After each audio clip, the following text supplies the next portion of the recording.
যখন রমজান মাস আসে প্রত্যেকটি মানুষ পাঁচ ওয়াক্ত নামাজের দিকে ধাবমান হয়, নামাজের প্রতি মনোনিবেশন করে, নামাজ বেশি বেশি পড়ে। আর আল্লাহ তাআলা বলেছেন, ইন্নাস সালাতা তানহা আনিল ফাহশাই ওয়াল মুনকার, নিশ্চয় নামাজ সমস্ত অশ্লীল কাজ থেকে মানুষকে বিরত রাখে। সমাজ জীবনে যখন মানুষ নামাজের দিকে ধাবমান হয় তখন অশ্লীল কাজগুলো সমাজে অটোমেটিকলি কমে যায়। এরপরে রমজান মাস আসলে মানুষ দান সদকা বেশি করেন, এতে গরিব দুস্থ প্রতিষ্ঠান যে কোনো ক্ষেত্রেই সমাজ জীবনে এর প্রভাবটা খুবই বেশি পড়ে। এরপরে যদি এই রমজান মাস আসলে মানুষ তওবার প্রতি নিজের গুনাহগুলো স্বীকারোক্তি দেওয়া, সেই কাজ দ্বিতীয়বার না করা, এই প্রতিজ্ঞাবদ্ধ হয়, এই প্রতিজ্ঞাবদ্ধ হয়ে সেই কাজ থেকে ফিরে আসে। তার মানে তওবার প্রভাবটাও তারা বেশি প্রভাব পড়ে। এরপরে ধৈর্য এবং সহানুভূতিতা প্রকাশ করে। এরপরে সমাজ জীবনে পারিবারিক ক্ষেত্রে এই রোজা মানুষগুলোকে ঐক্যবদ্ধ এবং ভালোবাসা সম্প্রীতি স্থাপন করে।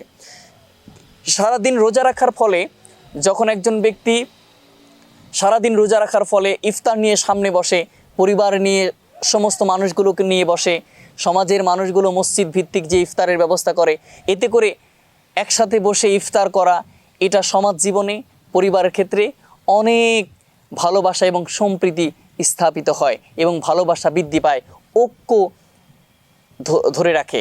এই জন্য সমাজ জীবনেও রোজার প্রভাব খুবই গুরুত্বপূর্ণ। এরপর যদি ব্যবসা ক্ষেত্রে আমরা দেখি, রমজান মাস আসলে আল্লাহ তাআলা বলেছেন, আহাল্লাল্লাহুল বাইআ ওয়া হাররামার রিবা, ব্যবসাকে হালাল করেছি, সুদকে হারাম করেছি। অর্থাৎ একজন মানুষ সুদও খায় এরপরে রোজাও রাখে, একজন মানুষ সুদ খায় এরপরে নামাজও পড়ে, তাহলে এই ক্ষেত্রে কোনো মানুষের, কোনো রোজাদারের কখনোই রোজা কবুল হবে না। কারণ সুদ মানব জীবনে এটা হারাম করা হয়েছে আর ব্যবসাকে হালাল করা হয়েছে। এই জন্য বিশ্বনবী সাল্লাল্লাহু আলাইহি ওয়াসাল্লাম বলেছেন, ব্যবসা তোমাদের উপর হালাল করা হয়েছে, আর ব্যবসায়ীরা সিদ্দিক এবং শহীদগণের সাথে কিয়ামতের ময়দানে উঠবেন। আল্লাহ তাআলা ব্যবসায়ীদের অনেক সম্মান দিয়েছেন। এই জন্য রমজান মাস আসলে অনেক ক্ষেত্রেই ব্যবসার বা অনেক জিনিস ক্রেতা বিক্রেতার মধ্যে একটা ভালোবাসা সম্প্রীতি স্থাপিত হয়। এরপরে যদি আমরা অর্থনৈতিকভাবে যদি দেখি, অর্থনৈতিকভাবে যদি সমাজ জীবনের প্রভাব যদি আমরা দেখি, তাহলে দেখা যায় অর্থনৈতিকভাবে এই রমজান মাসে বেশি বেশি মানুষ জাকাত দেয়, ফিতরা চালু হয়, এতে করে অর্থনৈতিকভাবে ধনীদের কাছ থেকে জাকাতের ভিত্তিতে গরিবদের কাছে পৌঁছায়, গরিবরা এতে উপকৃত হয়।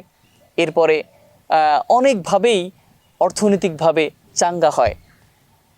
এরপর গরিবরা এই রমজান মাসে অনেক ক্ষেত্রে উপকৃত হয়, গরিবদের কাছে ফিতরা বিতরণ হয়, গরিবদের কাছে জাকাতের অর্থ প্রদান করা হয়, সাহায্য দান সদকা বৃদ্ধি পায়। এতে করে গরিব মানুষ, যারা দুস্থ সমাজের মানুষ, তারা অনেকভাবেই এই রমজান মাসে উপকৃত হয়। এই জন্য এই রমজান প্রত্যেকটি মুসলিমের জন্য, প্রত্যেকটি মানুষের জন্য একটি খুবই গুরুত্বপূর্ণ একটি মাস।